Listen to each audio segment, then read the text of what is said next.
It's almost like the God of the classic, like what do you call the original flavor God, right? The one that in the Old Testament before like hippie Jesus and all of that in the New Testament. But that God was like here, he was there. He was like, there was like he was parting seas, and it's like making food materialize from the sky and shit. Oh, yeah. He was like really hands on.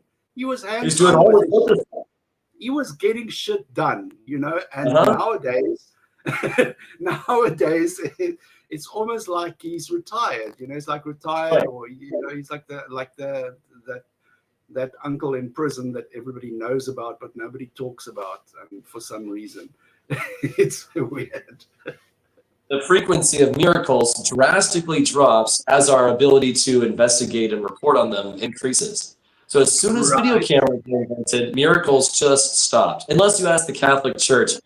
They're the only people who say, oh yeah, look at all these documented miracles, and this guy was resurrected, and this bread turned mushy bread or something, and it's like, okay, well, show me a scientific paper for that before I believe it. There was at some stage people were counting the number of nails, like real nails from the cross on Gethsemane that the Catholic Church has, and there were probably a couple of hundred of them.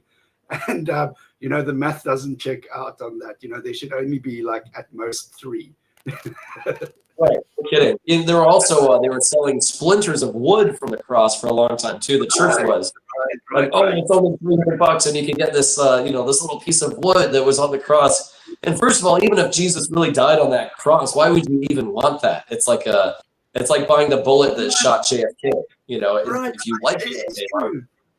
I would think that the very last thing that Jesus would want to see when he comes back is a cross. And yeah, yet, no kidding.